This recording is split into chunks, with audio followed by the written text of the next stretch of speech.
Las últimas informaciones, los hechos más destacados, el pensamiento y la opinión de los protagonistas. Opinión y noticia, el periodismo para todos, es posible con la independencia y ética del comunicador.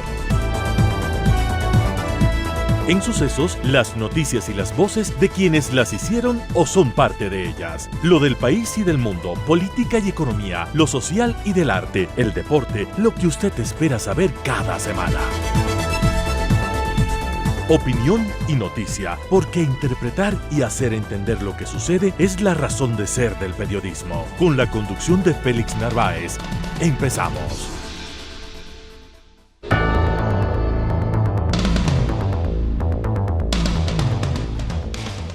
Amigos, bienvenidos a esta nueva entrega desde Sucesos. Estamos en el 101.7 FM y desde cualquier parte del mundo nos puede sintonizar como siempre en el www.radiosucesos.fm o también en el Facebook, Instagram, en el sistema X como @sucesosS. Gracias como siempre por su atención, por su sintonía, por su acompañamiento, que son los fundamentales incentivos, soportes para hacer esta semanal entrega de la mejor opinión, para que usted saque las mejores conclusiones. Lo hacemos en medio de este feriado, luego de una jornada electoral política fundamental que sin duda incidirá en el futuro de todos. Hoy tendremos, como siempre, invitados muy importantes, gente conocedora, pensante, analítica de las cosas. La candidata González perdió por sus propios errores y por su exceso de confianza. Análisis de Alejandro Zavala desde el punto de vista de consultor político. También cualquier acuerdo será por la gente, menos un dando y dando y peor por chantaje, advierte el asambleísta electo Andrés Castillo. Y el presidente Noboa tiene que jugarse al todo o nada, advierte el exministro de Economía Mauricio Pozo a propósito de lo que se viene en materia económica, y según él no tiene que esperar los 4 años. Esto es con la urgencia del caso, manifiesta nuestro invitado.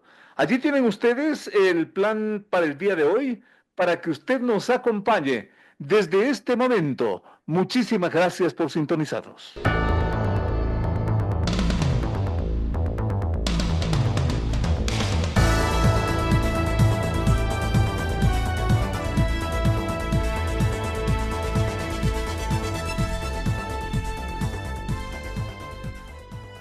Y de la misma nueva asamblea saldría la posible constituyente que en forma rápida y práctica haría varias reformas a la polémica constitución vigente. Con cierto tono revelador, así lo anunció el asambleísta nacional electo del oficialismo Esteban Torres, advirtiendo que los cambios constitucionales fueron parte central de la propuesta de campaña del presidente Noboa. Y eso fue así. El que los actuales asambleístas puedan ser constituyentes sin duda es nuevo y traerá polémica, aunque tiene su lógica de ahorrar inclusive dinero, su lógica de tiempo y de evitar el conflicto político, pero quién sabe. Sin embargo, es esa una de las posibilidades que actualmente se cocinan en un ambiente que sin duda deberá generar algo en los próximos días. ¿Algo como qué? Algo como esa palabrita tan señalada y con razón, algo que se llama gobernabilidad. Eso se aproxima, debe estar configurado 10 días antes del 24 de mayo, vale decir el 14 de mayo, y por eso estamos invitando, y nos honra con su presencia, el doctor Andrés Castillo, flamante asambleísta electo de ADN, de la bancada de gobierno, frente a quien tenemos muchas consultas que se han ido configurando desde antes del domingo y luego del domingo, digamos en las últimas horas. Doctor, un gusto tenerle por acá y ante todo, felicitaciones por esto que a mí me consta y lo he visto, un trabajo de hormiga que finalmente dio resultado. Doctor, bienvenido. Hola Félix, buenos días. Un saludo cariñoso para usted, para la audiencia. Que estén pasando un bonito feriado, que estén disfrutando en familia. Dio resultado el trabajo. Sí, sí, y es gratificante además. Es conmovedor cómo la gente nos recibía en la calle. Es conmovedor cómo el pasado domingo hubo mucha gente que salió a votar, inclusive sin tener la obligación de hacerlo, como las personas de la tercera edad. Y hasta hubo lágrimas, ¿ah? Sí, sí, sí. Eso demuestra que llegamos a tal punto de incertidumbre, de pensar, solo pensar que esta gente podía volver, que los ciudadanos que aman al país decidieron salir y dar su voto masivamente por el presidente Noboa. Y por eso quiero comenzar agradeciendo, felicitando, pero por sobre todas las cosas agradeciendo, porque es de caballeros del sentimiento de la gratitud. A todo el pueblo de Quito, de Pichincha, del Ecuador, mis sinceros agradecimientos. El presidente Noboa tiene un gran respaldo ahora y por supuesto desde la Asamblea Nacional haremos todo lo que se tenga que hacer para que haya estabilidad, para que haya progreso, para que haya desarrollo y para que el vaivén de la política no sea lo que marque la agenda en los próximos años. ¿El correísmo herido de muerte a propósito o simplemente está al acecho? No lo sé, no lo sé. Hay que reconocer que ellos tienen la capacidad de reinventarse, ¿no? Cuando Exacto, perdió Arauz, exacto. todos dijimos se acabó. Y no. Cuando perdió González, dijimos está herido de muerte y no. Ujú. Porque hay que tomar en consideración que ellos, mal o bien, más mal que bien, administran las ciudades a través de los gobiernos autónomos descentralizados en un importante porcentaje. Que es un espacio importante de Pero poder. por supuesto, las tres provincias más grandes del país tienen, las cuatro provincias más grandes del país tienen prefectos correístas, las cuatro ciudades más grandes del país tienen alcaldes correístas, entonces decir que ellos están muertos sería irresponsable. Más Ujú. bien hay que entender ¿Problema que que es manejable? hay que luchar. Lo que nosotros hicimos en esta campaña, Félix, es caminar, recorrer, abrazar, proponer, escuchar, resolver. Eso fue lo que nosotros hicimos. Nosotros no teníamos pues todo un aparataje para ir ahí con carpas y cosas por el estilo, como hacía la señora Pavón, por ejemplo, en el noroccidente Pichincha, llevando carpas, ferias y todo lo que querían para Yo ganar creo que, votos. yo creo que más de medio Quito está empapelado, una campaña millonaria Millonaria. de los señores de la Celeste. Y más bien recomendarles a ellos que si quieren volver a participar, decirles que los postes no votan, ¿no? Es Ujú. decir, llenarnos de propaganda en los postes Es y impresionante, ¿ah? es una muestra de que el apoyo popular no estuvo en las casas, es decir, donde está la gente que sí vota. Pero bueno, cada cual sabe cómo maneja su campaña, cada cual sabe cómo lo hace. Lo importante es que nosotros tenemos que seguir, así hay que hacer toda una pedagogía de la importancia que es vivir en libertad, de lo importante que es tener un país en donde el Estado no te moleste, sino más bien te aliente, donde el Estado no te someta, sino te dé libertades, para así poder crecer por nuestro propio esfuerzo. Entonces, ese es el compromiso particularmente que yo he hecho con la gente. Vamos a seguir trabajando para cambiar de mentalidad y asimismo para hacer que la gente pueda progresar en libertad. Es la presencia del doctor Andrés Castillo, flamante asambleísta electo de ADN por Pichincha. Y yo le había planteado esto que me llamó la atención del doctor Esteban Torres, asambleísta nacional electo. Él dice que de la propia asamblea podría salir, derivar esta constituyente para hacer los cambios que necesita este país. Insisto, me parece novedoso, me parece inclusive muy llamativo. ¿Pero será práctico esto, doctor? La soberanía, Félix, radica en el pueblo. Esta propuesta que ha planteado Esteban, que es un tipo talentoso, inteligente, y le mando ¿Cómo un no? saludo, puede ser una de las propuestas que se planteen, ¿no es cierto? Porque acuérdese usted cómo fue la constitución del 2008, la constituyente del 2008. ¿Qué estuvo antes de eso? Antes de eso hubo una consulta popular. Así es. Y en la consulta popular no es que se le dijo al pueblo ecuatoriano, oiga, ¿quieren o no quieren constituyente? Más o menos haciendo un esfuerzo de memoria, la pregunta decía, ¿está usted de acuerdo que se instale una asamblea constituyente de plenos poderes que reforme la constitución y el marco jurídico del Ecuador? ¿Sí o no? Ujú. Entonces ahí es cuando el pueblo ecuatoriano confiado de lo que dijo Correa, confiado en la imagen de él, votaron masivamente y hubo una asamblea constituyente de plenos poderes que nos tenía discutiendo en el país desde el derecho al placer sexual hasta si es que se debe o no cambiar el escudo nacional. ¿Un pueblo cambiado y engañado? Ahora vemos que el pueblo fue engañado, sí, porque ellos hablaban de una constitución de los 300 años. Exacto. Ellos hablaban de gobiernos de 20, 30, 40, 50 años y lo fueron diciendo en el tiempo. En el 2008 seguramente el señor Arauz habrá sido adolescente, pero cuando fue candidato a la presidencia de la República no tuvo ningún problema en decir que este proyecto político tenía que durar 50 ¿Será que a años. esta altura admiten que se equivocaron en ese tren quizás hasta histórico, pero que bajarse de eso va a ser muy difícil? Es que lo han vendido como la octava maravilla del mundo. Por eso. ¿No es cierto? Entonces, que se hagan cargo de lo que han dicho, que se hagan cargo de lo que han hecho. Pero difícilmente van a permitir que eso cambie, doctor. Bueno, ellos verán cómo manejan sus temas, ¿no? Pero lo que yo sí le puedo decir es que la Asamblea Constituyente para nosotros es una propuesta, es una forma de darle viabilidad al cambio jurídico constitucional del país. Habrá que ir abonando con ideas importantes para que esta constituyente camine. Entre otras cosas, Félix, porque primero no le podemos seguir costando plata al país. Segundo, tiene que ser una constitución o una constituyente, perdón, eficiente, que tenga empaquetado de lo que se tiene que hablar. Todos estamos de acuerdo, por ejemplo, Félix y amigos que nos escuchan a través de Radio Sucesos, que un tema como el Consejo de Participación Ciudadana debe ser tratado y esa institución tiene que ser eliminada. Para que eso suceda, habrá que preguntarle al pueblo si están de acuerdo que esos temas se traten. Mire lo que pasó hace 15 días ya. El 8 de abril, la señora doctora Diana Salazar concluía, entre comillas, su periodo como fiscal general de la Nación porque concluyó el tiempo para el cual fue electa. Yo estoy feliz que ella siga siendo fiscal porque es una fiscal de primera categoría, ha dado resultados. Así es. ¿Qué tal si esa fiscal no era la doctora Salazar, sino el señor Chiriboga o el señor Bacamancheno o cualquiera de estos que nos pusieron?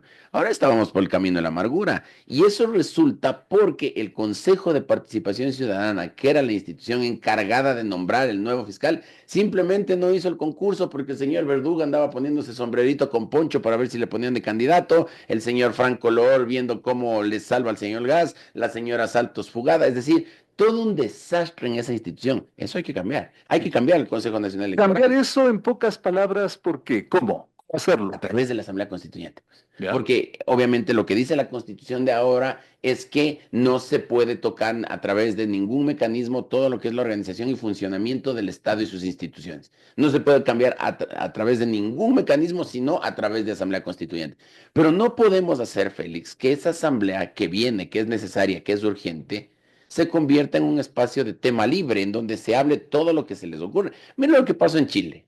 En Chile, el señor presidente Boric fue electo presidente de la República con el mandato de que llame una asamblea constituyente que elimine la constitución pinochetista, decía la izquierda chilena.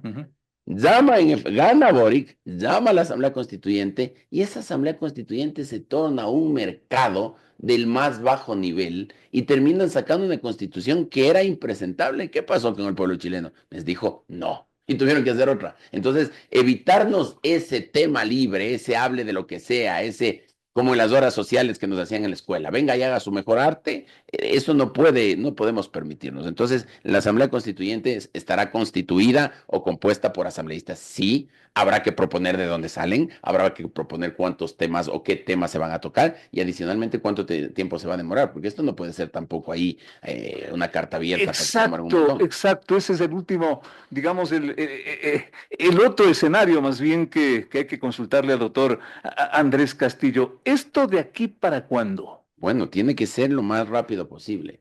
Tiene que ser en el tiempo que se requiera para poder estructurar correctamente lo que le vamos a plantear al pueblo ecuatoriano. Caso contrario, Félix, corremos el riesgo de que esto se convierta en una especulación permanente que nos tenga discutiendo sobre eso, cuando necesitamos que el presidente de la República, por ejemplo, siga haciendo su labor desde el Ejecutivo y no esté al pendiente de qué va a pasar con la política y cuáles van a ser los asambleístas constituyentes. Y con un peligroso desgaste del propio Ejecutivo. Pero por supuesto, entonces habrá que hacerlo en los tiempos que la responsabilidad, las buenas maneras y las formas nos exijan. Nosotros obviamente sugeriremos desde el plano de lo constitucional, de lo jurídico, qué es lo prudente y será el pueblo ecuatoriano quien decida. Con lo cual volvemos a esa posibilidad que plantea el doctor Esteban Torres. ¿De la propia Asamblea podrían salir los constituyentes? Como, ¿No será más conflicto eso, doctor? como le decía a usted, la soberanía radica en el pueblo, ¿no es cierto?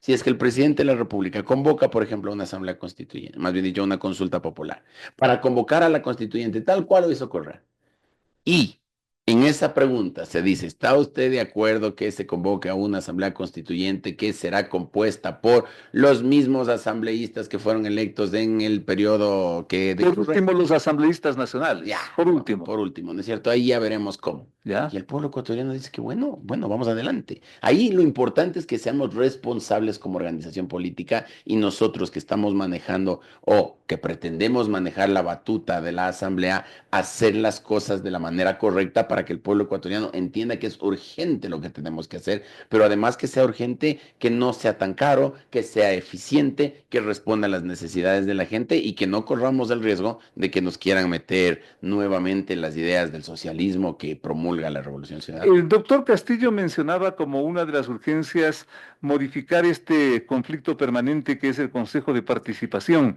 ¿Y el siguiente paso, la siguiente reforma, doctor? Bueno, hay un montón de reformas que hay que hacer. El Consejo Nacional Electoral no puede seguir compuesto de esa manera.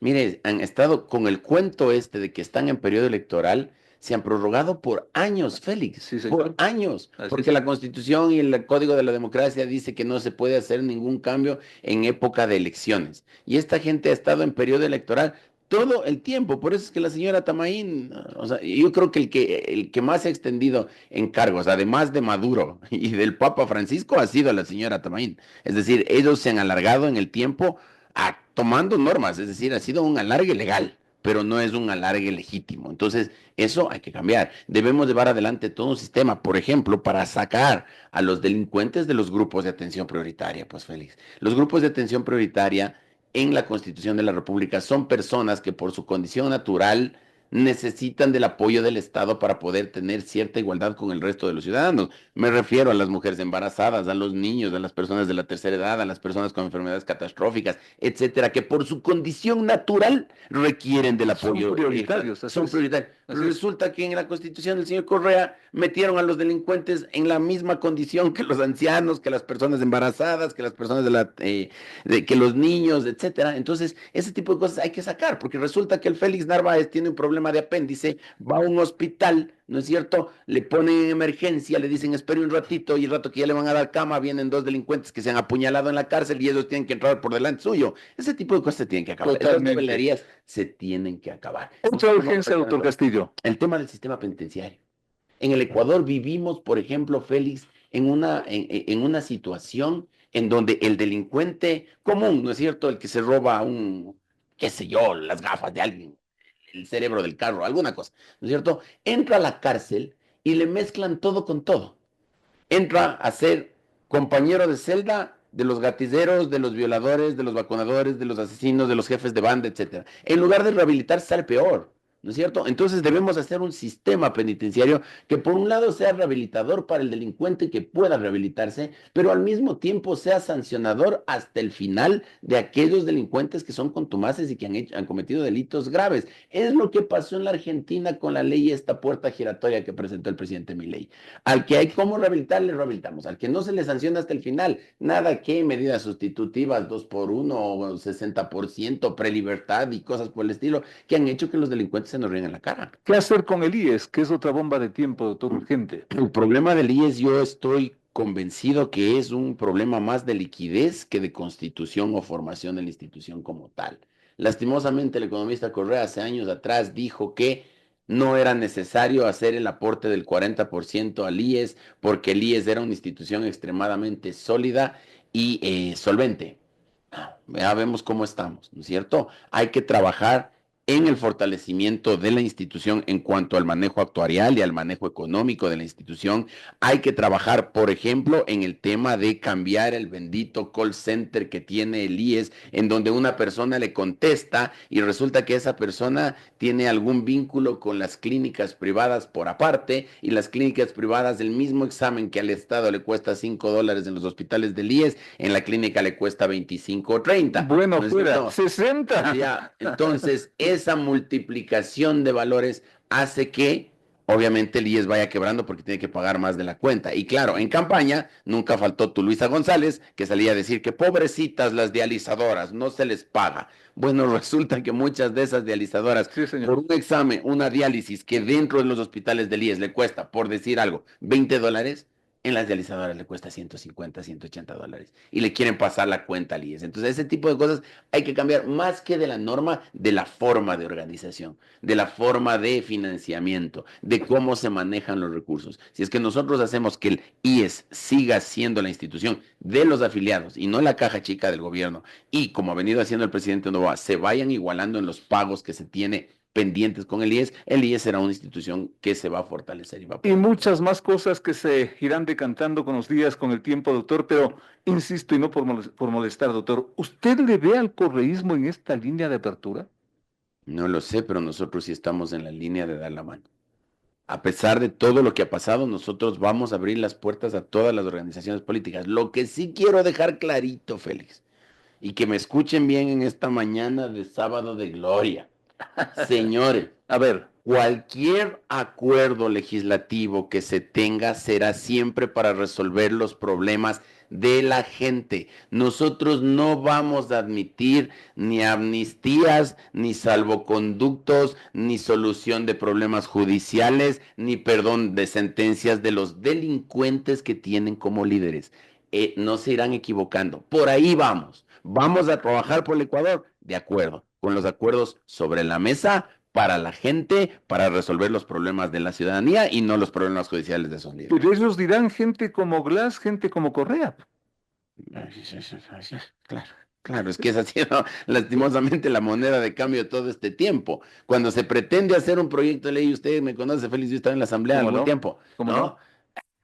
Vamos a hablar sobre toda la reforma penal con incremento de penas, del feminicidio, ta. Sí, sí hay los votos, sí, nosotros les damos. Pero el salvoconducto a Glass, ¿no? Y por eso es que pasó lo que sucedió en el periodo que concluye, pues, Félix, en el que la asamblea iba muy bien, trabajaba bien, aprobaba todo, convocaba a la gente a dialogar, había debate, pero cuando se le extrae al señor Glass cual muela cariada de la Embajada de México, allá no les gustó. Ellos creyeron que los acuerdos de la asamblea implicaban que el señor Glass se pueda ir como se fue la señora Duarte. Con nosotros se equivoca. Dos preguntas, dos palabras finales. Así dicho, doctor, ¿qué es lo que más le preocupa a partir de este momento? El no estar a la altura de lo que el pueblo ecuatoriano pide. ¿Y qué es lo que más le alienta? El poder contribuir con decisión al cambio que el país quiere. Doctor Andrés, muchísimas gracias. A nombre de nuestros oyentes, qué bueno que usted, conocedor de la materia, sobre todo constitucional, y también de la política, esté también inmiscuido en esta situación. Y nuevamente felicitaciones. Al doctor Andrés Castillo. Yo quiero concluir, Feliz, le robo 20 Por segundos. favor. Quiero concluir, así como agradecí a la gente, quiero agradecerle a usted. Y quiero agradecerle a usted porque usted creyó en mí cuando yo era un modesto abogado y siempre me invitaba. Así es que quiero No, dejar doctor. constancia de No, doctor. que personas como usted han construido también el nuevo Ecuador, apoyando a quienes nos hemos esforzado por hacer algo distinto. Gracias por eso, Feliz. Gracias por sus palabras, pero yo le digo una cosa, doctor, y no por intercambiar flores, pero a la gente se le conoce en los ojos. Doctor, muchísimas gracias. Volvemos con más en un momento. Entrevistas importantes que tú quieres escuchar. La mejor información, la más grande opinión. Periodismo de verdad. Con Félix Narváez.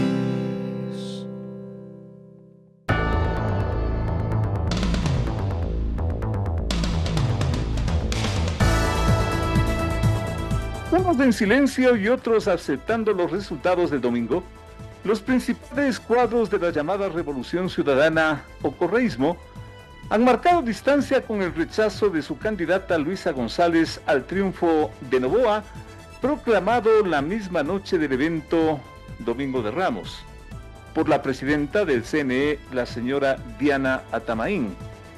A modo de revelación, el propio alcalde de Quito declaró a una emisora colega que la expresión de Luisa González de rechazo al resultado electoral tampoco había sido conocido por los mandos de la Revolución Ciudadana y que tampoco hubo una reunión previa para eso.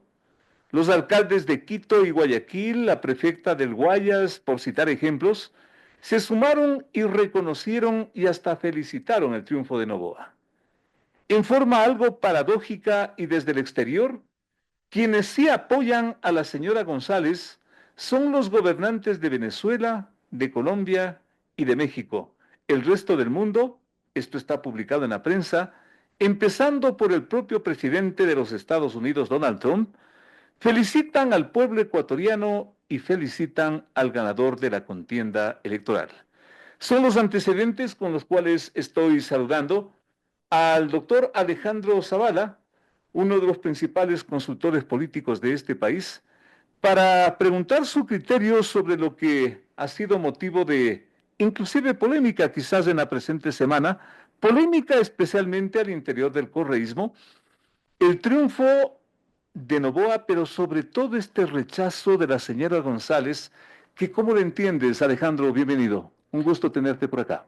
Hola Félix, buenos días. Muchísimas gracias por esta invitación. Un saludo cordial para ti, un saludo cordial para toda la audiencia. Bueno, yo creo que es una actitud absolutamente vergonzosa, una actitud de mal perdedor. Me parece terrible y además me parece que se hacen daño a ellos mismos, porque dejan evidenciado absolutamente todo cómo está expuesto dentro del correísmo. Correa y González, que González es un vehículo, ya quedó claro, no en vano viene el apodo de la rana René, y Luisa, no aceptando la derrota, no teniendo un mínimo de autocrítica, siempre con esta soberbia, esta autosuficiencia, que si perdieron no fue por sus propios errores, jamás en la vida, tiene que ser siempre porque algo externo pasó, porque yo no puedo perder, porque mi candidata no puede perder. Entonces, sin espíritu autocrítico, con esta forma tan vertical que tiene Correa de actuar dentro de su movimiento, le pasó lo que le pasó. Salieron las principales figuras del correísmo, de las autoridades locales, a felicitar a Noboa y le dejan absolutamente expuesto. ¿Por qué se cae González desde tu punto de vista, Alejandro? Yo creo que las campañas son fenómenos complejos. No hay una sola variable, digamos. Hay que analizar. Yo he dividido en dos partes, en elementos estructurales, que les llamo yo, y en elementos coyunturales. Dos elementos estructurales. Primero, me parece que la mejor forma de leer la campaña de segunda vuelta fue Noboa. No, por un liderazgo moderno enfocado en los datos. Los datos fueron los que le marcaron a Noboa la estrategia. ¿Cómo eran los datos? Pues facilito. Si tú ves el mapa de la primera vuelta, estaba escindido entre sierra y costa. Entonces, ¿dónde había que trabajar? En la costa. Estaba escindido entre urbano y rural. ¿Dónde había que trabajar? En lo rural. Estaba demasiado inclinado hacia el digital. ¿Qué había que hacer? Territorio. Y sobre todo la gente de la costa reclamaba presencia del Estado. Entonces agarró el presidente Noboa y del primer ministro al último director zonal, subsecretarios, viceministros, nadie en las oficinas, todo el mundo al territorio a llevarle el Estado a la gente, a darle soluciones puntuales, a aliviarle un poco el tema del invierno. Entonces ahí fue muy importante. Y en la Sierra Centro, aprovechando que lo de ISA fue un fracaso, ya podemos hablar después de eso, también a conquistar el voto indígena. La candidata vicepresidenta estuvo hablando sobre temas de educación pluricultural, de nutrición crónica infantil, que son las provincias de Bolívar, Chimborazo y Tungurahua, pues, y Cotopaxi. Entonces, eso como primer elemento estructural. Segundo elemento estructural, el desastre de campaña que tuvo el correísmo en segunda vuelta. O sea, yo nunca en mi vida he visto una campaña, Félix, nunca he sido testigo de una campaña que tenga que hacer tanto control de daños de sus propios voceros. Por ejemplo, pues, te doy un montón. Sale Ricardo Patiño a decir que iban a liberar a Jorge Glass, saltándose la justicia. Tuvo que salir Paola Cabezas a desmentirle. Sale Javier Lazo a decir que van a profundizar la ley Mordaza, tuvo que salir Viviana Veloz a corregirle. Sale Diego Borja a decir que se van a tomar las reservas internacionales poniendo en riesgo la dolarización. Sale el bloque del RC a poner esto. Sale Esther Cuesta a decir que van a hacer este proyecto de ley de las iglesias, tienen que salir a desmentirle. Sale Patiño y Correa a decir que en el programa de Russia Today hablar pestes del dólar, tienen que salir a corregirle. Sale Paola Cabezas de un importante programa de televisión a decir que van a hacer ecuadólares. Sale Luisa González en el debate a decir que van a reconocer a Maduro. Y en el colmo, este sí es el colmo, esto yo nunca había visto. Sale Luisa González a decir que van a hacer lo de los gestores de paz. Y le fue tan mal, pero tan mal que ella misma al día siguiente tiene que salir a explicar. O sea, hacerse control de daños a ella misma. Entonces estas cosas yo nunca en mi vida había visto. Y la agresividad de la candidata en la llamada contienda, en el llamado debate electoral, como que fue la cereza del pastel. Sí, definitivamente, perdió los papeles, lo de la rana René le mató, además, yo decía, pareciera algo superficial, pero no es. Yo decía que lo de la rana René iba a ser lo más memeable del debate, y efectivamente, volaron los memes de la rana René, la señora perdió los papeles, se portó demasiado agresiva, el presidente, como dijo Talía Flores en un brillante artículo, surfió la ola, no necesitó caer en la confrontación, ni mucho menos con un par de cosas que le dijo, le desencajó, que la otra le dijo majadero y un montón de cosas tan agresivas, que era un poco... Prácticamente llegando al insulto, ¿no? Es un poco la tónica del correísmo, pues ellos no hicieron campaña de contraste o campaña propositiva, sino campaña negativa totalmente, cayendo casi en la campaña sucia. Entonces, cuando tú haces una campaña negativa, solo negativa, llegas a un tope, pues la gente ya crea lo que se llama el efecto underdog, que es que cuando le atacas todo el tiempo a una sola persona, la gente termina haciéndose a favor de la persona atacada. Eso está estudiado, o sea, está estudiado en la sociología política en el mundo. Entonces, haciendo su estilo, pues haciendo lo que son, revelando su propio ADN. Una organización política con tanta experiencia como es el correísmo, ¿cómo puede caer en estos errores, Alejo? Yo la verdad es que tendría que estar un poco adentro para conocer de primera mano, pero yo tengo mi propia interpretación. Creo que un liderazgo tan vertical y despótico como es el de Correa, tan absolutista, tan fuerte, tan férreo, normalmente tiende, y esto está comprobado también en la historia del mundo, esos liderazgos tienden a fraccionar a la gente del interior. Pero esto no les ha funcionado durante tanto tiempo. Bueno, pero llega un punto... Sí, o sea, un punto de quiebre. Claro, Stalin, Hitler, un montón les funcionaron también durante un tiempo, pero en ese tiempo hay un rato en que ya no soportan. ¿La revolución ciudadana entra en un proceso de extinción consecuentemente? Yo creo que, sinceramente, Félix, pensar eso me parece la mayor ingenuidad política de la historia. Te consulto. Facilito, te explico por dos razones. La primera es porque sacaron el 44% de la votación, o sea, no es nada despreciable, Totalmente. casi la mitad del país. Totalmente. Después tienen todas las autoridades seccionales, Quito, Pichincha, Guayas, Guayaquil, Manabí, Azuay, tienen un montón de autoridades seccionales y tienen cuadros para refrescar. Pero lo segundo y lo más importante es que los chats de Augusto Verduga, Me ganaste la pregunta. nos revelaron cómo ellos cuando no tienen el poder ejecutivo siguen buscando el resto de poderes, pues ahí quisieron tomarse el Consejo de Participación Ciudadana, ahí se quieren tomar la Corte Constitucional, ahí se quieren tomar el contencioso electoral, y no solo eso, Félix, tienen gente adentro. Ellos dicen ahí, Andrés Arauz dice, ese secretario es nuestro, ese juez es nuestro. Entonces, durante tanto tiempo de gestión dejaron toda una red que les responde, ¿no? Y dejaron topos, pues, ahí adentro. ¿Por qué creen que le pusieron de apodo a Correa al Campana? Porque se enteraban los allanamientos de la fiscalía, pues. O sea, sabiendo que la fiscal Diana Salazar es la que más le ha perseguido, tienen espías adentro. Entonces, todo esto les sirve. De este lado tienen todavía apoyo popular, han construido una buena base popular, de apoyo popular, y de este otro lado tienen esta conspiración todo el tiempo para buscar cooptar las instituciones. ¿Cuál es el futuro del correísmo, Alejo? Bueno, yo creo que es un momento de bisagra definitivamente, eso sí. Si no son capaces de hacer autocrítica, como la gran mayoría del correísmo no la hacen, no son proclives de hacer autocrítica, siempre la culpa está afuera, y sobre todo, si no es el momento de cuestionar ya este tipo de liderazgo vertical, o sea, todos estos líderes pequeños siempre tienen que estar enfilados, encarrilados. Fíjate, yo te pongo 3 ejemplos para que veas lo perverso que es cómo encarrilan a su propia gente. Pavel Muñoz, cuando inauguró el metro de Quito, hizo una inauguración ciudadana, a la gente en las paradas, felicitó a los exalcaldes de Quito. A las 5 de la tarde tuvo que hacer un video agradeciendo a Rafael Correa. Aquiles Álvarez, puso un tuit en contra de Andrés Arauz diciéndole unos le hicieron borrar el tuit. A Marcela Guiñaga se le veía medio cerca de Isabel Noboa, la tía del presidente, pues le cayeron los propios trolls que atacan a los opositores, los propios trolls le cayeron. Entonces tienen este método de enfilar a la gente agresivo, como hacen con la oposición, también hacen al interior. Yo quiero ver si es que esta vez va a ser suficiente ese mando que tiene Correa como para que no le cuestionen. Y si no le cuestionan, seguirán así. Noboa listo para enfrentar a un león dormido consecuentemente. ¿Cómo ves esa parte? Bueno, yo creo que el presidente Noboa ya entendió, al principio hizo un acuerdo con el correísmo, recuerden, un acuerdo legislativo, sí, para pasar leyes y le funcionó bastante bien. Metió 5 proyectos de ley que le funcionaron muy bien para el momento que tenía, ¿no? Sobre todo en la parte económica. Pero se dio cuenta que apenas ellos tienen otra agenda.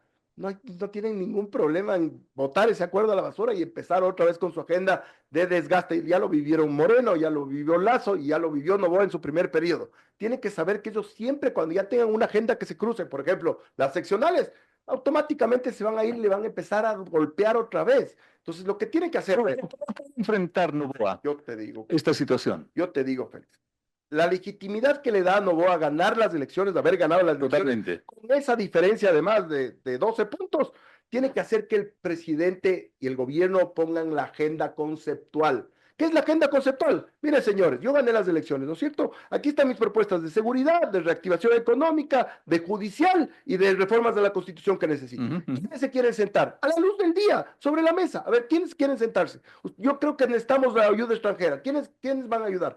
Y entonces los políticos que estén entran a la mesa del diálogo y nos reconciliamos. Los que no quieran se quedan afuera. Y otra cosa, hay que apoyarse también a la sociedad civil, pues. Si es que los políticos están muy desgastados.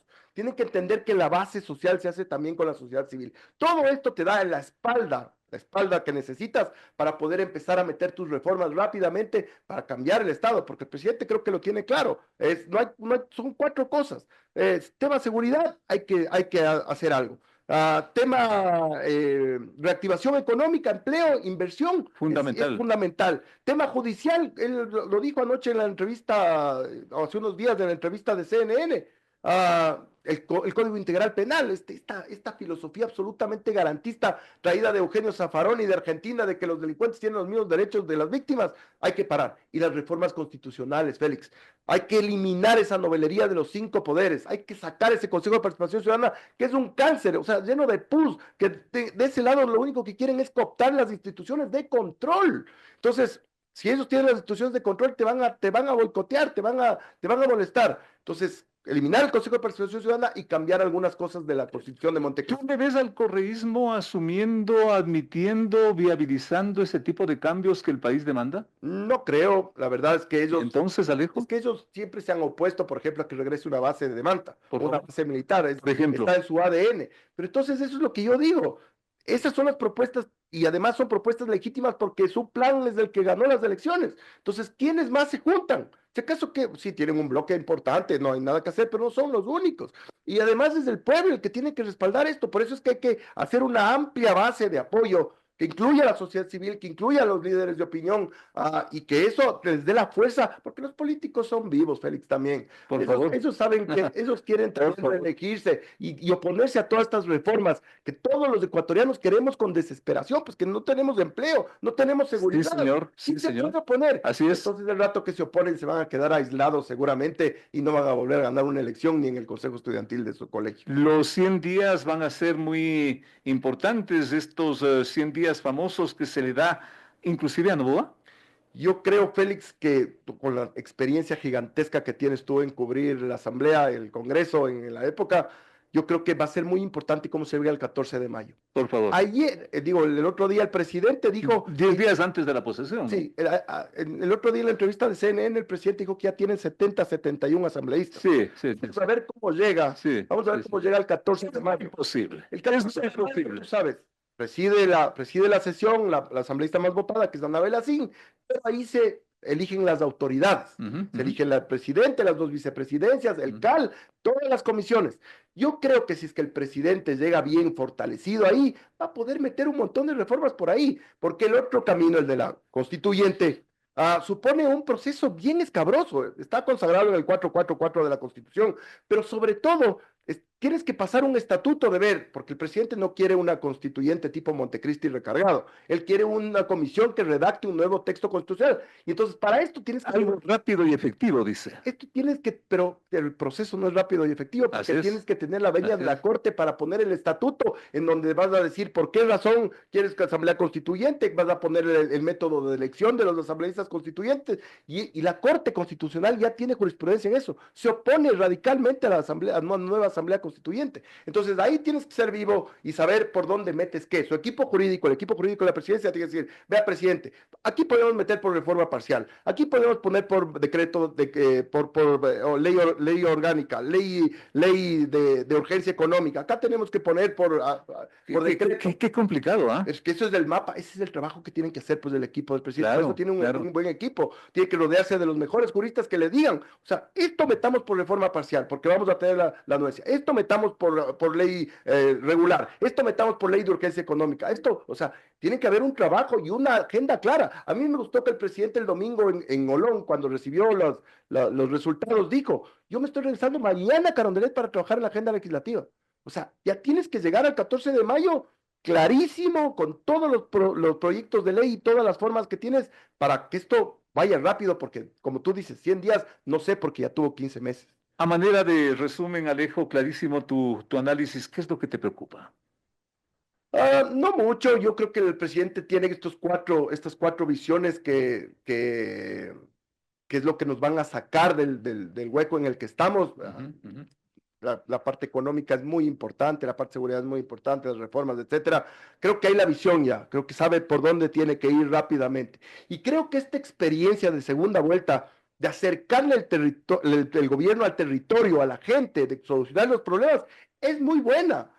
Porque, y te voy a ser súper franco en esto por el tiempo que llevo trabajando en esto. Gracias. Cuando tú tienes apoyo popular de la gente y no bajas de 50, de 60 puntos de popularidad, todo el mundo te alaba, eres el mejor, todo el mundo dice que eres el mejor gobierno del mundo.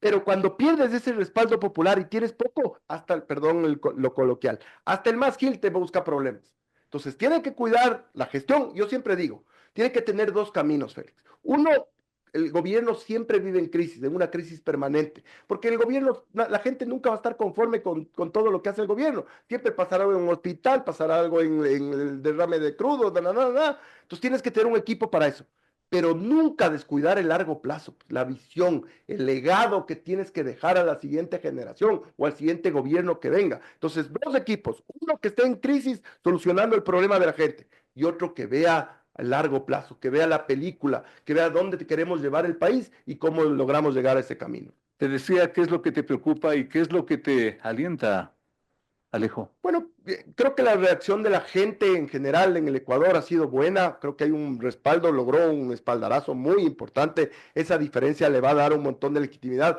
le di ilusión a la gente salir a las calles a festejar de una manera increíble. Hasta hubo lágrimas, ¿no? Sí, Mucha me gente. pareció que eso hay que atesorar, o sea, el presidente tiene que saber que eso es un tesoro y que eso tiene que mantener. Entonces, eso me da ilusión, esperemos que la oposición esté a la altura, que tengamos una oposición por fin, una oposición crítica, responsable, que racional. Claro, y que no sea boicot, juicios, amenazas de juicios. Pero a propósito de esto, Alejo, y algo comentábamos y me permitía indicarte, no sé qué pienses tú al respecto. El correísmo llega con una delantera de lujo, ¿ah? El señor Lasso, el señor Patiño y por ahí dos más. Eso es una delantera goleadora. Por eso es que la presidencia de la Asamblea es tan importante, Félix, porque nosotros tenemos un régimen hiperpresidencialista no solo en el Ejecutivo, en el Legislativo también, por favor, sabes perfectamente. Por favor. El presidente es el que pone el orden del día, con qué proyectos se van a tratar, el que califica los cambios de órdenes del día, el que puede mover el CAL, el que envía al CAL a los proyectos a las distintas comisiones. O sea, el presidente tiene un montón, entonces tiene que ser un presidente que sea vivo, que tenga experiencia política, que tenga, y además un equipo asesor que esté pendiente 100%, porque saben que del otro lado te pueden estar boicoteando todo el tiempo. Los nombres que te he mencionado, ¿qué te dicen, Alejo? Que hay que estar con cuidado.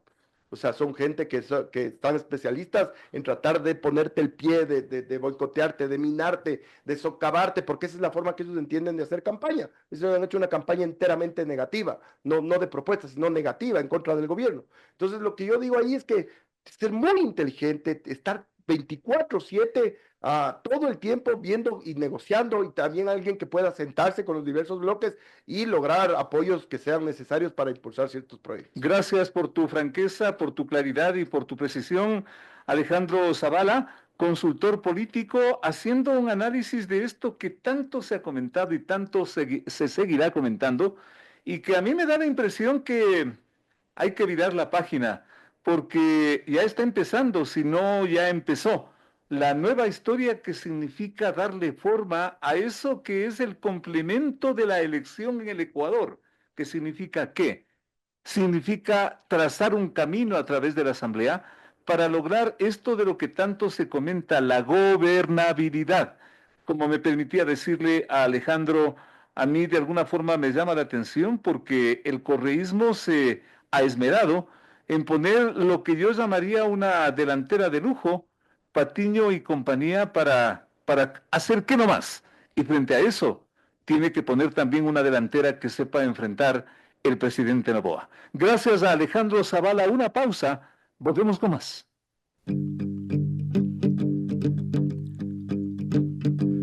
Llegó el fin de semana y tú te puedes informar con periodismo independiente, el que le gusta a nuestra gente es opinión.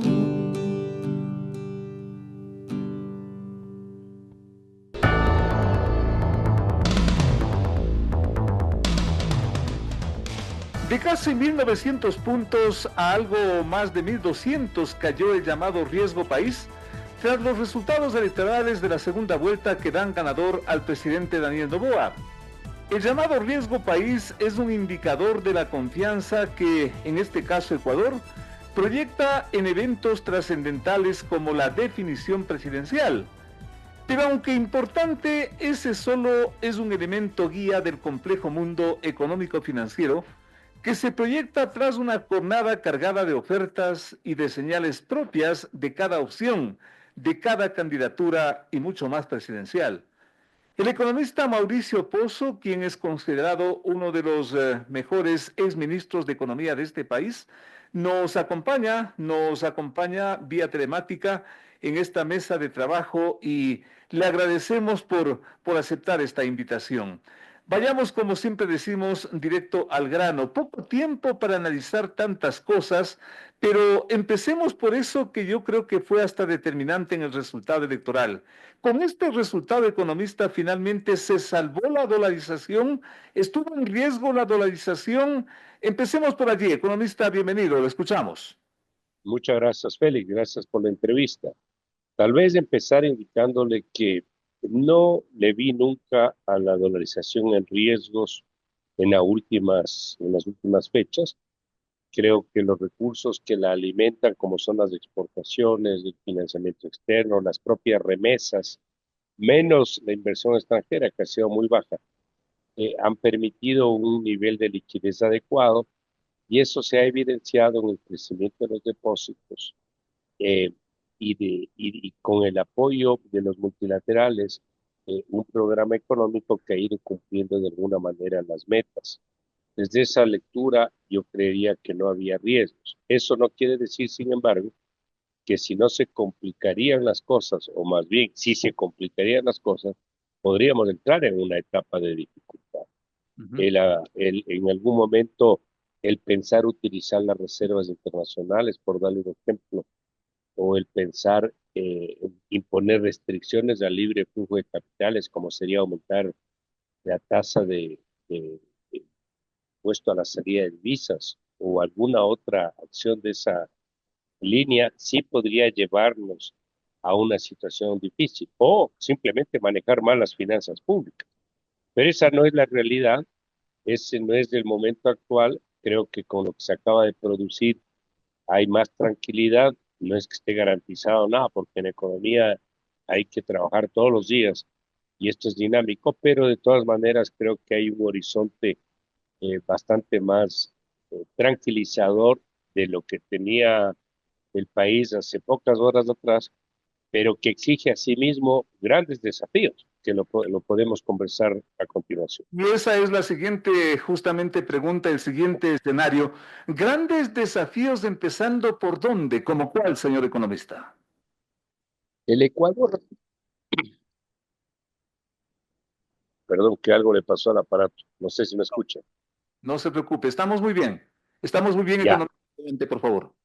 ya, gracias. Lo que le decía es que el Ecuador tiene grandes desafíos porque si bien hemos mejorado en algunos indicadores, como es, por ejemplo, el asunto de la recuperación de las reservas, la reducción del déficit fiscal, por ejemplo, eh, el menor nivel de atrasos, no hemos podido lograr que el país tenga un ritmo de crecimiento mayor.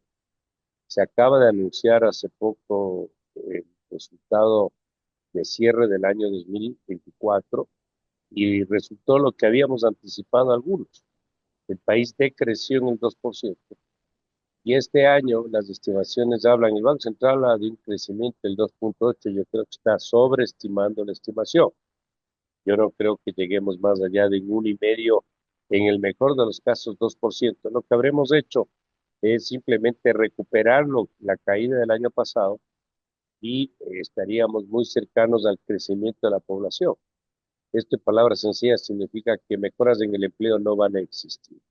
Y ahí está, para responder su pregunta, uno de los grandes desafíos. ¿Cómo se puede hacer una política económica que nos permita recuperar algún ritmo para que el empleo vaya mejorando? eh, y de esta manera que le llegue el bienestar a la ciudadanía. La ciudadanía no se alimenta de la recuperación de las reservas o de la baja del déficit fiscal. La ciudadanía percibe una buena gestión cuando tiene trabajo, cuando no la asaltan en las calles, cuando hay un cupo para el niño en el colegio, ahí siente el beneficio de una buena gestión. Y por lo tanto ahí está en buena medida el desafío o los desafíos que tiene el gobierno que nuevamente iniciaría su gestión en mayo próximo y todo lo que esto implica, todas las reformas que podemos conversar. Consecuentemente, este punto tan crítico como es el desempleo, el subempleo, sí tienen una salida urgente, inmediata, como inclusive fue oferta de la campaña. Asimismo, señor economista, dado su experiencia, dado su conocimiento, ¿por dónde empezar esto que ya se ha convertido, y con todo respeto, en una suerte de letanía? Vamos a dar empleo, pero seguimos en las mismas. Félix, estamos casi una década sin crecer, esa es la realidad. Hemos tenido obviamente eventos que no estuvieron en nuestra responsabilidad, como fue el tema de la pandemia y todo lo que eso significó, pero en la práctica son 10 años que el país en promedio no ha crecido.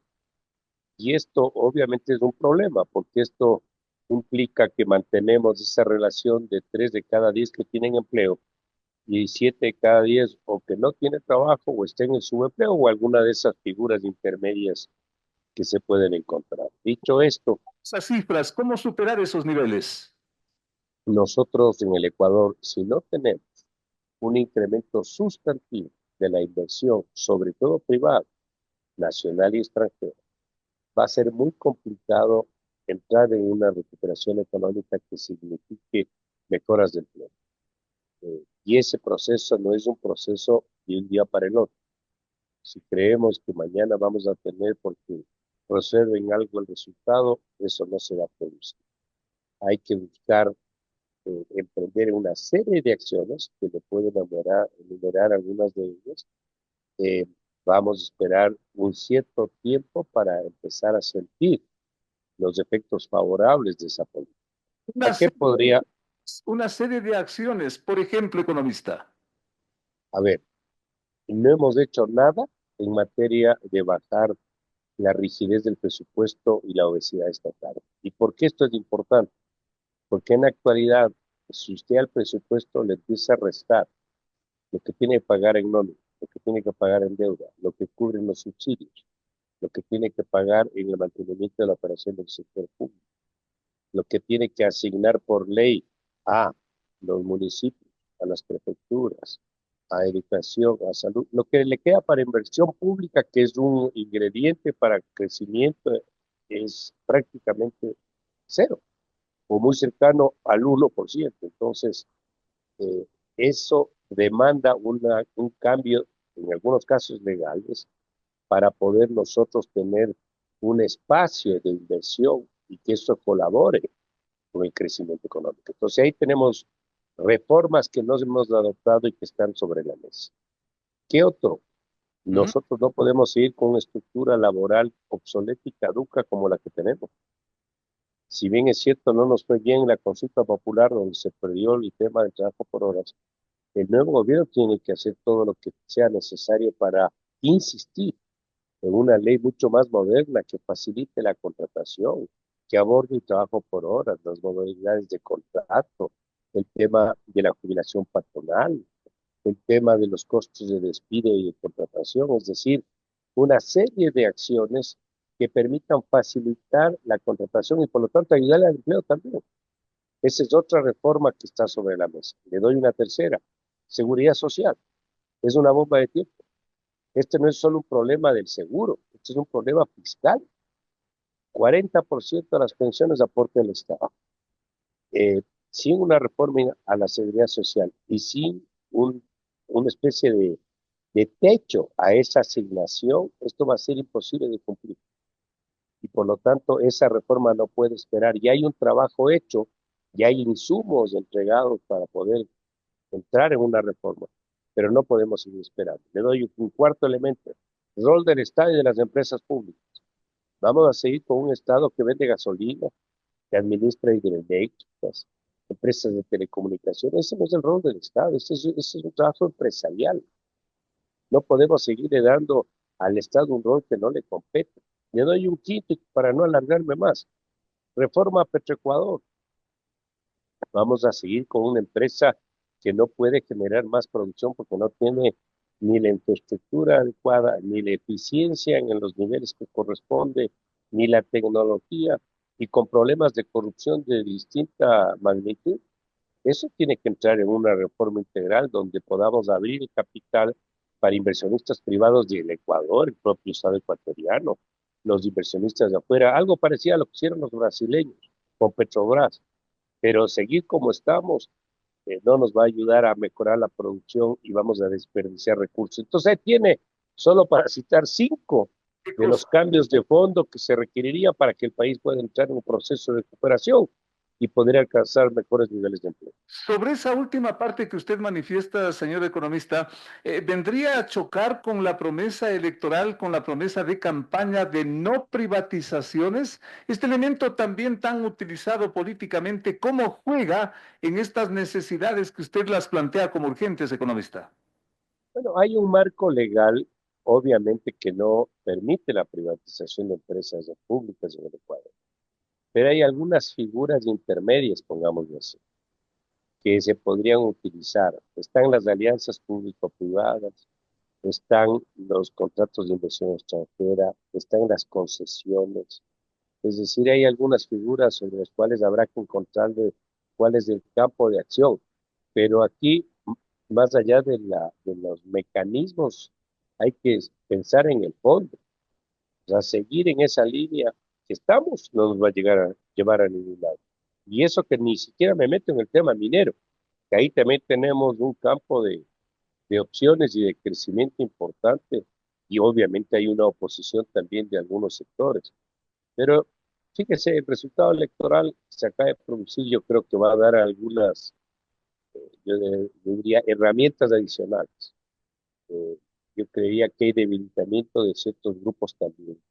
Ojalá sea políticamente aprovechado en el buen sentido por parte del gobierno, que consiga, por cierto, una buena gestión en la asamblea, porque parte de las cosas que hay que hacer van a demandar leyes, y eso va a significar que tenga que hacer negociaciones que le permitan avanzar en esas leyes. Pero hay otras que están en su campo. Por ejemplo, él puede optar por una reducción gradual del ISD, eso es decisión del Ejecutivo, no tiene nada que ver en la Asamblea Nacional. El tema del subsidio al diésel son 2.000 millones de dólares, subsidio abierto. Queremos ayudarle a que no se afecte el transporte de personas o de carga. Ok, démosle un subsidio, pero a ellos, directo, no un subsidio abierto, que es lo que tenemos en este momento. Entonces, ahí tiene usted una lista interminable, y ni me meto al tema de la deuda, que aumenta el pago de capital de intereses fuerte el año 26. Entonces, creo que el presidente va a tener que armar un buen equipo para poder manejar todos estos frentes que se vienen y que tenemos que afrontar de una u otra manera. Pero en lo inmediato, por ejemplo, y que también fue parte de la campaña, ¿usted pensaría, sugeriría, recomendaría, por ejemplo, una revisión del IVA, por ejemplo? ¿Bajar el IVA? Yo no estoy de acuerdo con eso, Félix. Yo no estoy de acuerdo porque la falta de demanda en el Ecuador no es porque el IVA subió del 12 al 15. Eso se produce porque la gente no tiene trabajo, porque no hay financiamiento adecuado, porque la economía no está creciendo, pero eso no está atado a la tasa del IVA. La tasa del IVA es un ingrediente que ayuda al tema fiscal. Tampoco creo que hay que seguir subiendo, pero de ahí pensar en una reducción me parece que eso no va a generar ningún tipo de estímulo a la actividad productiva. No hay demanda porque las razones son otras, no porque la tasa del IVA subió del 12 al 15. Así que ese tema, a mi criterio, no debería ser parte de la discusión. Las urgencias que usted plantea a manera de conclusión, señor economista, ¿esas urgencias no cree usted que también son un reto político para la revolución ciudadana que difícilmente va a dar paso a todo eso? ¿Cómo le ve la parte política, el costo político inclusive de todo esto a manera de conclusión, economista? El presidente acaba de ganar con el 58% de apoyo. Y esto significa que tiene obviamente también un compromiso enorme y tiene que caminar apoyado en ese respaldo. No, las comparaciones a veces son odiosas, pero ¿qué ha pasado en Argentina? El rumbo que ha seguido el presidente Milei ha sido buscar estabilizar y lograr en un año un poco más algo que técnicamente era muy difícil de asegurar que se podía dar. Recuperación de reservas, baja de la inflación, estabilidad del tipo de cambio, baja de la pobreza, porque en esos indicadores sociales también ha mejorado. Yo creo que el presidente Noboa tiene que, como se dice más popularmente, jugárselas. Tiene que jugársela con la fuerza popular y la fuerza ciudadana que ahora tiene, y ojalá lo pueda hacer al principio de la gestión, porque todo gobierno se deprecia con el tiempo, por el desgaste natural del poder. Y si uno se demora en tomar decisiones, y eso sí le puedo decir con convicción y por experiencia propia, es mucho más difícil después de hacer. Estas son decisiones muchas difíciles, pero hay que hacerlo al inicio y ojalá lo antes posible para que haya el oxígeno posterior para poder sobrevivir al que queda de un periodo de gobierno. ¿Usted le ve al presidente Noboa con este ánimo de jugarse en todo esto, señor economista? Yo es más que decir si lo veo, yo esperaría que lo haga.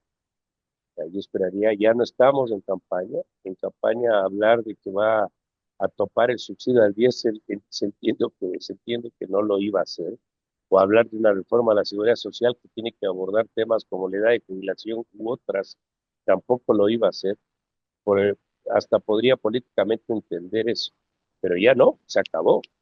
Ahora ahí empieza el nuevo gobierno y tiene que tomar las acciones, así que yo tengo esperanza de que se sube en ese tren y la historia le va a reconocer. Puede ser que no le aplaudan algunas de las decisiones, pero hay muchas de ellas que el país necesita, a pesar de que no sea de beneficio personal al presidente, al menos a corto plazo. Por eso justamente le timbramos y le invitamos a esta mesa de trabajo. Gracias por contarnos así, como se dice comúnmente, la plena, porque esto es lo que está a la vuelta de la esquina. Señor economista, muy amable, hasta la próxima, muy gentil. A la orden, Félix. Muchas gracias a ustedes. Gracias al economista Mauricio Pozo, exministro de Economía, a propósito de lo que se viene ya mismo. Las medidas frente a las cuales nuestro invitado dice, el presidente tiene que jugarse. Veamos qué ocurre. Volvemos con más. De 8 a 9, con el periodista Félix Narváez, otro aporte de Radio Sucesos a la opinión libre y enterada del oyente.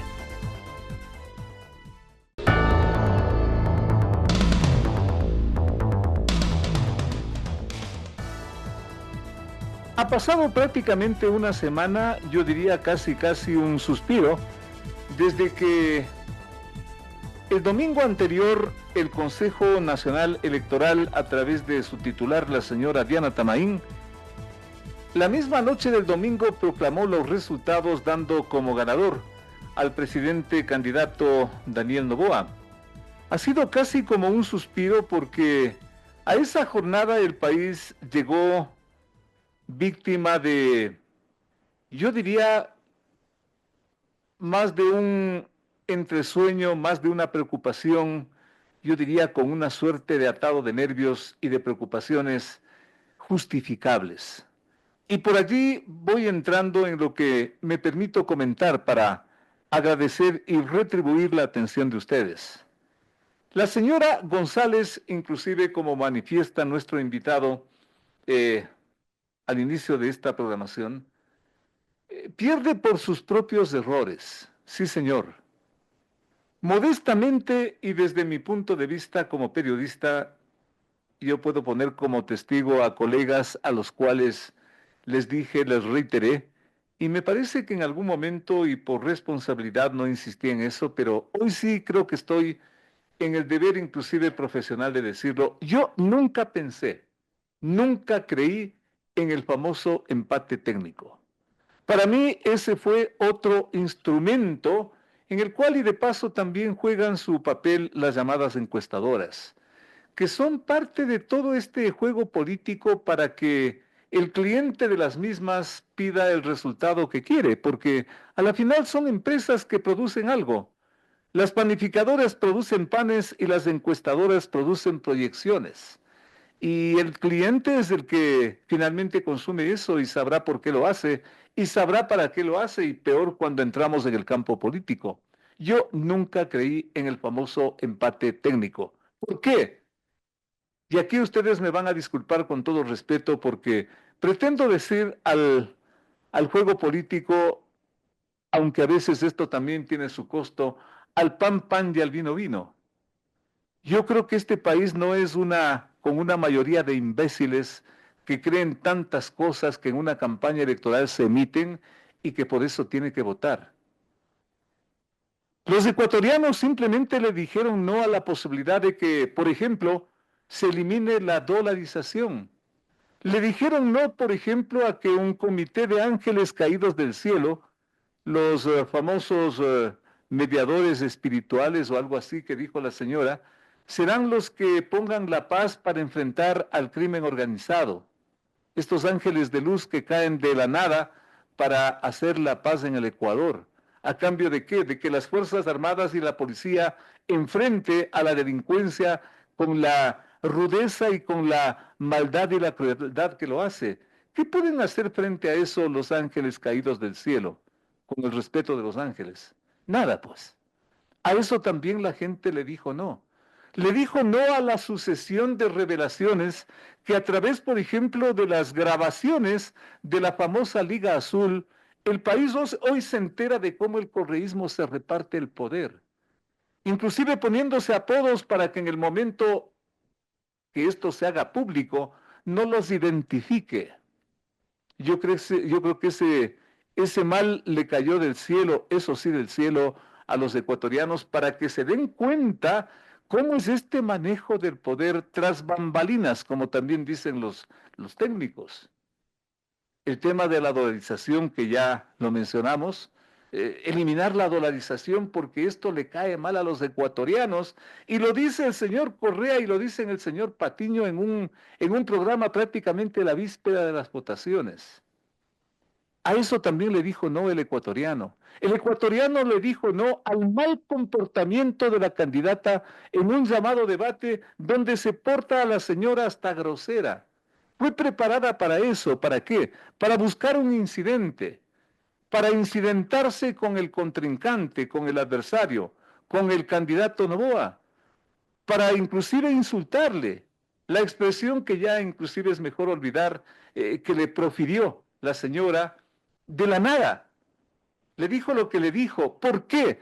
Porque en materia política, inclusive el candidato simplemente hace alusión a lo que los propios coidearios de la señora se han inventado para calificarle a ella, la rana René. El candidato simplemente evoca eso y la señora le pone en su sitio según ella, pero eso también cae mal y a eso la gente le dijo no. La gente también le dijo no al hecho de, por ejemplo, reconocer ya en el plano eminentemente político, reconocer a una dictadura que está haciendo barbaridades con esa pobre gente venezolana. A eso le voy a reconocer y por eso tienen que votar por mí. Yo creo que es una cadena de equivocaciones de la señora, inclusive que dan a entender, y más que a entender, revelaron su propia personalidad. Todo eso que es consumido por el inconsciente colectivo, esto inclusive cae en el plano científico, por el inconsciente colectivo tiene una reacción en el público. De allí el voto vergonzante. El voto vergonzante de gente humilde que dice, sí, pues tengo que votar por la señora, pero que en el fondo cree que no debe ser así. Ese es el voto vergonzante. Entonces, yo creo que concluyó una jornada que permitió que el pueblo ecuatoriano se exprese. Las manifestaciones de la noche del día domingo anterior fueron realmente dramáticas, conmovedoras. Me di un salto después de participar en algún programa de televisión. Me di un salto por la avenida de los Iris y era impresionante. Gente de toda condición, sexo y edad, y más impresionante en la gente adulta mayor. Había lágrimas. La gente se abrazaba. Qué cosa tan impresionante. Y eso dicen que es fraude electoral. Lo dice hace pocas horas el señor Petro, que al señor Petro le han informado supuestos observadores que ha mandado para que vean cómo son las elecciones en el Ecuador. Y le han contado que militares encapuchados vigilaron el proceso electoral y que también al señor Isa, dice el señor Petro, lo metieron preso antes de las elecciones. Está en otra fiesta el señor Petro.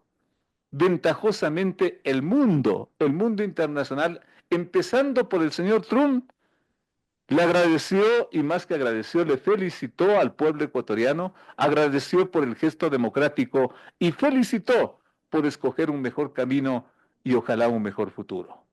Eso me permito comentarles para hacer notar que a partir de la siguiente semana y después de este largo feriado, empieza a labrarse lo que debe ser también el siguiente efecto de este resultado electoral, la gobernabilidad. Me asusta que en la Asamblea el correísmo ha puesto lo que ellos mismos llaman una delantera de lujo. Claro, ahí hay un goleador que es el señor Patiño. Ya sabemos lo que es el señor Patiño. Ojalá se medite sobre este resultado que, si es que quieren hacerlo fracasar, me temo que esto se puede convertir en un escenario impredecible y quizás de verdadera violencia, que quizás es el siguiente paso que busca determinado sector. Amigos, muchísimas gracias. Continúen con este feriado larguísimo. Continuemos meditando sobre lo que se viene y sobre todo reflexionando en estas horas de los sucesos bíblicos que ocurrieron hace cientos de años con lo que constituyó la muerte y resurrección del Salvador de todos. Dios mediante. Hasta la próxima semana. De 8 a 9, con el periodista Félix Narváez, otro aporte de Radio Sucesos a la opinión libre y enterada del oyente.